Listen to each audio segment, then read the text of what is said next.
at worst. And we get that.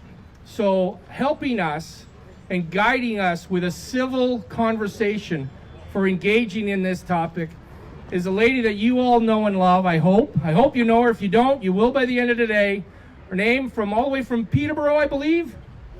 Maggie Braun. Give her a great hand. Come on up, Maggie. So we're going to let her speak for about 20 minutes. And then I'm going to give her 10 minutes of question and answers. Have your questions ready, and we'll let her go. Great to be here tonight, or today. What a great group of people. This is my original hometown. I haven't been back to Midland for about 4 years, but I grew up in tiny township, so I'm happy to be here. All right, perfect.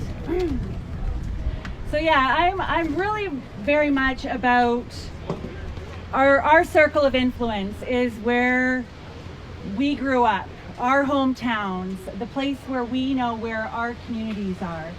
So who here is from this area, Simcoe County? Who here grew up here? You know all the people, you know the businesses. Maybe you didn't grow up here, but this is your home, right? And what we're dealing with are international organizations that are coming in to our local councils through lobbyist groups and influencing our local agenda. And the issue that I've discovered is that we, the people, have not been showing up for a very long time. So if we want to counter an international agenda taking place in our local councils, that means that we need to get on the agenda. We need to start putting our reports in front of the councils. We need to start making recommendations. So I love what the Ontario Landowners is doing and has been doing for the last 20 years, and all the different organizations that are here. So shout out to them, and I'm looking forward to listening to them today. And you know, we have great people here. Look around at the quality of people in this group, and the talent and the skills and the knowledge. Each one of us has something to bring to the table. We can't all do all the speaking or all the research, but we can certainly show up and fill a seat, right? And what we're finding is that when we go in and we address these international programs taking place at the local level, we find the action items that we know have to do with sustainable development or net zero. We can see it on the agenda. We can go in, we can do a 5-minute delegation and respectfully make recommendations and actually get this on the public record and fill the seats. We've filled councils with 65 people and stopped official plans from moving forward. I hope everyone has had an opportunity to watch Joel Sussman in Aurora. 5-minute delegation, 100 people in the room, well spoken. That went all across the country, and we have to wake up to the fact that the international agenda is being implemented locally, and we can actually do something about that. And that was the point that I wanted to make when I started this just over a year ago and went in and did a delegation. It's like, you know what? I'm not going to give up and say, oh, it's too big. You know, Klaus Schwab's doing this, the UN's doing that. There's nothing we can do about it. We're just going to, you know, prep for the end days. No, thank you. I already prepped 10 years ago. I'm done prepping. I'm going to try and do something about this, right? And watching the convoy, watching all of these things, being part of the Public Order Inquiry Commissioning, listening to the mayor from Windsor speak, and all these different things that I've watched and seen over the last couple of years, I've come to recognize that there's a lot more we can do to get better results. And we just need to get more organized, more professional. We need to work together, support each other, and we need to start communicating better with our local representatives and finding the representatives on the councils that are going to be championing this cause. There's a couple here today. You know, they won't necessarily announce that they're a councillor, but they're here because they're on our side, and they're just waiting for us to get organized, right? So I'm totally off script here. So yeah, we have great people here, and we all know the quote, never doubt what a small group of dedicated men and women can do when they actually get organized, right? And that's what we found. So what Canada has a problem with right now is that there's a massive lack of leadership. Would you agree? Yes. A lack of leadership and a lack of civic engagement, yes. Right? It's one thing to, like, everything matters, right? Putting a sign out on the end of your driveway matters. Putting some stickers on your car and some flags up matters. It raises our patriotism. It's all good. But there's a lot of civic engagement strategies that we can utilize, and that's what I'm going to talk about today. And essentially, what we need is to start filling that role and working in our town. So the role of leadership and civic engagement. So for those who don't know, kind of jumping around here a little bit.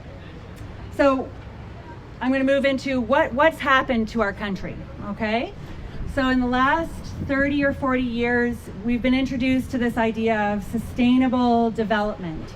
And when we look at where sustainable development came from, we can go back to the Brundtland Commission, we can go back a little bit further to Maurice Strong, but he wrote about this development scheme that essentially targets our private property rights. They talk about that the land, in order for sustainable development to work, the land cannot be controlled by ordinary people. And public control of land use is indispensable. And they talk about this philosophy of, and this concept of saving the land for future generations without impoverishing our current generation. So what we're facing today is a massive housing crisis, mental health crisis, crisis after crisis. So do you think our generation is maybe needing a little bit of attention right now, as opposed to making all these sacrifices for future long-term environmental goals that might not necessarily be necessary at this moment? Like, we need to help our local government recognize that these are all voluntary development schemes. They don't have to do it, and they can turn the focus back onto addressing the immediate needs of our communities. Hear, hear. So,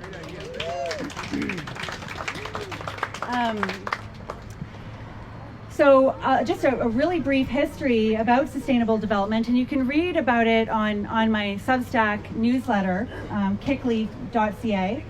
But in 1990, an organization called ICLEI was founded at the United Nations World Congress. That's the International Council on Local Environmental Initiatives. And between 1990 and 1992, ICLEI worked with the Federation of Canadian Municipalities, which is a big player in all of this, to draft what we know as Agenda 21, the documents that were signed in Rio de Janeiro, the Earth Summit. Okay, so the FCM, the Federation of Canadian Municipalities, drafted Agenda 21 with ICLEI. Okay, our municipalities are playing a big role in the implementation of Agenda 21. So Agenda 21 was signed onto. In 1994, the Government of Canada partnered with ICLEI to fund sustainable development programs through the Federation of Canadian Municipalities. So, and they launched a program called the Partners for Climate Protection Program.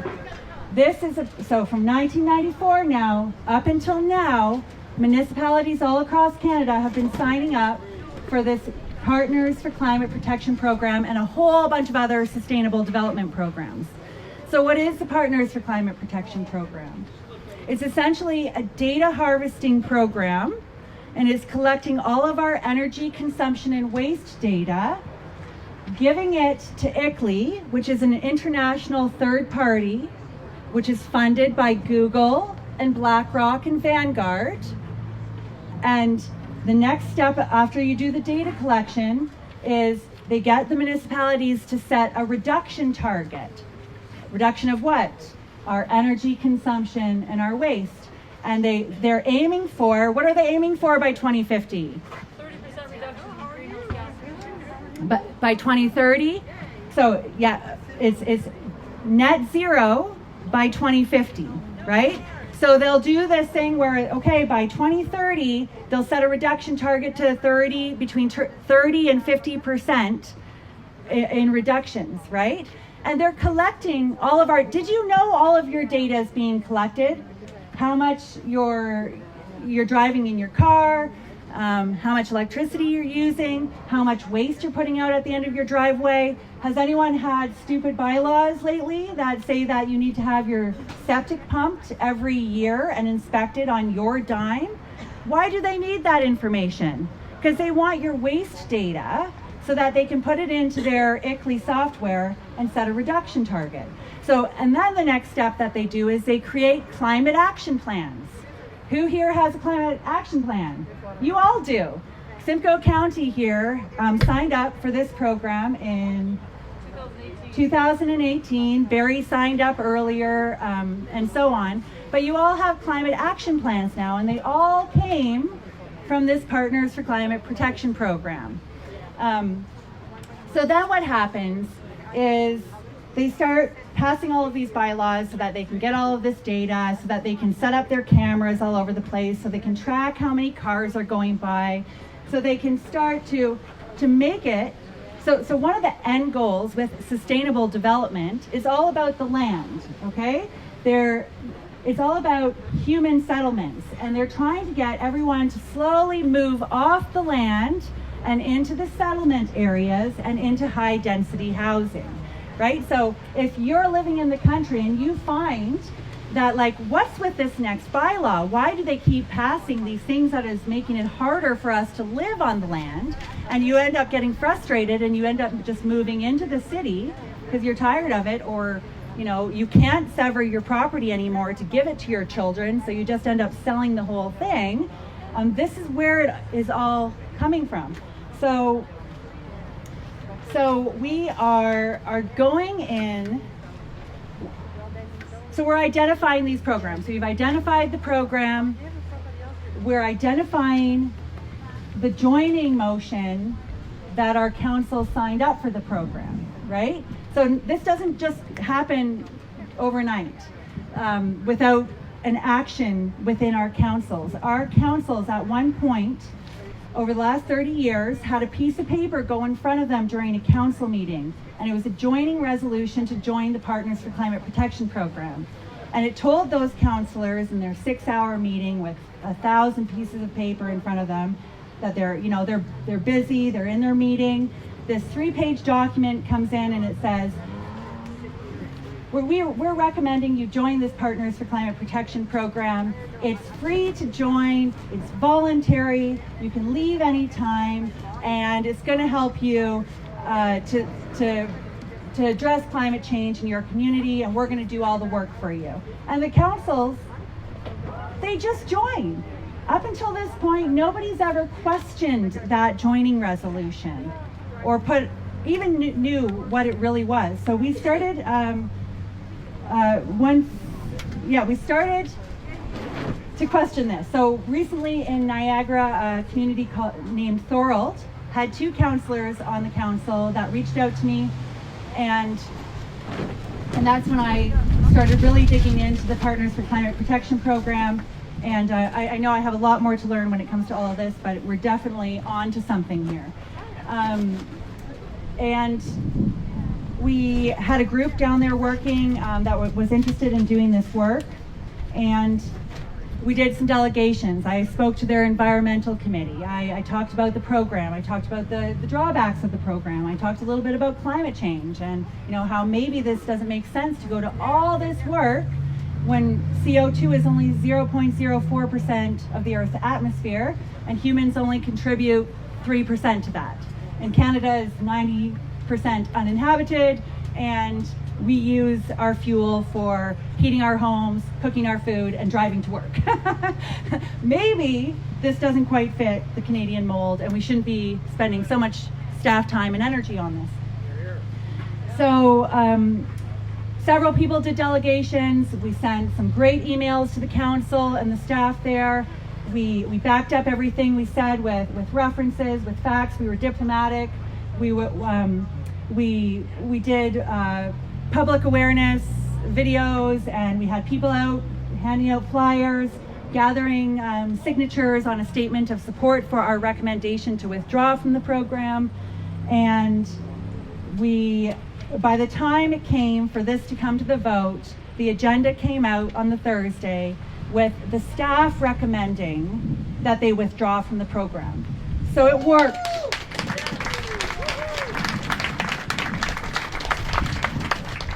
And this is what I wanted. This is what I wanted to show people, that we have in no way even tried to address this yet. Don't give up. Don't give up at all. That took 8 people in the town of Thorold to get that council to withdraw from this UN directive program, right? And of course, 60 people showed up. The people showed up, and it was the best day people have had in years, right? Because we need to start winning. And I don't know about you, but everything I do from this point for many years now forward, it has to make sense and it has to work. So the UN has cast a spell on our municipalities with their words, with their joining motions. And what we're doing is going in, we go to our councils, we start to watch, we start to notice the action items that are related to Agenda 21. We know what the words are. You know it when you see it, right? You highlight them. You go in. You do your 5 minutes, right? You put in ahead of time the motion to join the Partners for Climate Protection Program. So you can show them that they've even joined, because the councillors half the time don't even know that they've joined it. This is all happening behind the scenes through the staff, okay? So you got to show them you signed up for this. It looks like you're aiming for net zero, and you're talking about restricting and targeting our mobility rights, or whatever you're finding in there. You want to put bike lanes in, and it gets cold here, and I don't know, that's a lot of money. You make it local, you tie it to the agenda, and then at the end, you recommend that they withdraw from the Partners for Climate Protection Program, and you put the words in front of them, the motion that they use to join, and you take that motion and you say, instead of approve this program, you're going to reconsider. We want you to reconsider the program, and we want you to, instead of adopt the program and join, we want you to withdraw from the program. And you do that with behind the scenes. You got to email them diplomatically, respectfully, right? If you're mad, you wake up, you see something and it makes you mad, write it down and have someone edit it so it can have someone edit it. So it can actually be sent to a counselor with clear recommendations so they know what you want. Don't waste your time being angry. Get that out in your own personal time and respond in a way that's actually going to get some results, because we don't have time to be angry. We can only win from this point forward, okay? And that's how we're going to take back our country. And if you want to find out more about this, we have a table over here, the Kickley table, and we have 2 newsletters that go out. The Kickley newsletter goes out. Those are reports to councillors that you can use. You can take these and send them to your councillors. They have recommendations. They have the resolution for the councillors to pass. We give them the words. We do what Ickley did. I'm sorry. On the table, you'll see over there is a page out of the municipal primer from 1994 that the FCM sent our councillors. It's a flow chart on how Agenda 21 is being implemented through Canadian municipalities. And the means of implementation is education, public awareness, training, providing information for decision making to our councillors, and of course the transfer of environmentally sound technology, which is where all this money is going to the big tech companies for their smart city crap, okay? And that's it, right? And that's why this program's an issue and ICLEI's an issue, because it's being funded by Google, which loves data harvesting is a big thing, and they're funded by BlackRock and Vanguard, which is all about acquiring our land, okay? And we can't let them be recommending policies to our councillors without us countering it. Here, we here. have to counter It's our job. the international lobbyists. Our okay? job. Oh, okay, sorry, I forgot about that. You're at your 20 minutes, but believe forgot me, about- this lady can go on for as long as you need to. Folks, it is useless to be angry at the politicians, the Trudeaus, the Fords, the whoever, even your councillors. People, we have who we've elected because we have not engaged. So if you want to blame someone, put it in your own lap, swallow your pride, humble yourself and say, I did this, I'm going to take action now to change it.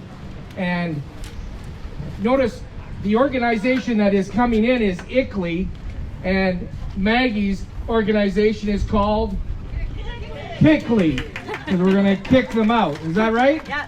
Smart marketing. This lady's a genius. So definitely engage with her. Now, if you have any questions, there is a microphone. Turn it on. Come on up. We got 5 more minutes for her. Go ahead, Karen. Yeah, I'd like to say something again. Are you ready? I'm Love it. Hi, everybody. I just wanted to add what she's saying. In Tiny Township, they said they want to reduce their carbon footprint. And they're going to want to build a $50 million administration building. And it's going to be green. There's going to be rain coming off the roof and all this stuff and glass windows. And they want to mow the forest and the marshland. But they're saying they want to move out of the current building, not just because it's small. That's not the only reason. It's because it's polluting. So in Tiny Township, they're trying to tell the public that we have to vacate this building because it's polluting. But in their little schedule there, how much the new building is going to cost on one line item, they're going to reduce it by $2.1 million because they've said they're going to sell the current administration building if they vacate it and let somebody else move in. So you tell me, how is that making our planet any greener? So pay attention in your municipalities because it's coming across the board. You're going to see new city halls coming up, recreation centers that are going to be really green LEED buildings, and your taxes are going to skyrocket. So pay attention. Thank you. Any other questions? I'll just add to that, when they do the climate action plans for our communities, they pretty much are the same all across the board. They're bringing in green building standards, right? So and they're clogging up the construction industry, and then we get these new administrative buildings all over the place popping up, and all of our tax dollars are just being sucked out of our communities. And so one of the things that we're doing is we're doing reports on how much money they're spending on environmental programs versus the immediate needs of our communities, right? And we're showing them, we're putting it in front of them that they're in some cases spending 5 times more money on environmental initiatives than they are on addressing the problems we all know are the most important problems happening all around us. So we just need to get this in front of them, because again, the councillors every year, they probably have, depending on what your how big your municipality is, is being presented with environmental program after environmental program, and we love the environment as Canadians, so what do? Yep, approve. Edmonton is signed up for 500 environmental climate programs. They just needed to see the report, and Are they only 1-page reports? No. So 500 different multiple-page reports. Councillors, do all councillors read all the reports? No. So when I There you go. send Edmonton a report like that, it's like maybe 18 pages, but they just need to see that they're signed up for all of these programs and have a recommendation, because I'm just an outside observer, right? I don't know if I got all my facts straight, so I make a recommendation that they direct their staff to do a similar report and find out all the different programs they signed up for versus the programs that they're actually doing in their community that are addressing those immediate needs, like housing and mental health and local food security and other things, right? And hopefully they take that and to them it's easy, right? They get the report, it makes sense. Hey, I want to direct staff to do a report similar and see if she was right. And then the staff come back and they're like, yeah, you're signed up for a lot of programs. You might want to reallocate some of those funds, right? Because that's not good when that gets out in the public. And what's the impact when 80 people show up to that business meeting, that council meeting? So it changes the room entirely. So councils recently, in the last 10 years, maybe longer, people have not been showing up to their council meetings. Thankfully, you guys have a good few active councils here, but some people will go into a council meeting and just sit and check it out for the first time, and they'll have councillors come up to them and say, what are you doing here? We haven't seen anyone from the public in 6 years. Like, we got it. That happened Friday. That's our fault, right? Like, so we need to start showing up. And in Duro Dummer, for instance, last year, when we delayed the official plan there, we went in, we did one delegation, 65 people showed up, we filled the room, the councillors, one after another, agreed with what we said, and they delayed the official plan. Had we not shown up, it would have just gone forward, right? So we need to show up, yeah. How did you get the 60 people there? It's a good question. So it's good to reach out to people who have some social media pull in your area. We also in Thorold did a lot of public awareness ahead of time, so we let people know through flyers and through gathering signatures on our statement of support. So at the Kigley booth, you'll see an example. It looks like a petition, essentially, but it's a statement of support for our recommendations. So you can go into local businesses, you can let people know about the upcoming meeting, keep in contact with them. I recommend starting a local newsletter. So you already have Midland Community Hub here. So everyone get on the newsletter so that, and when you're doing a delegation, let them know so that they can send it out to everyone, right? So we need like those point people that can get the information out.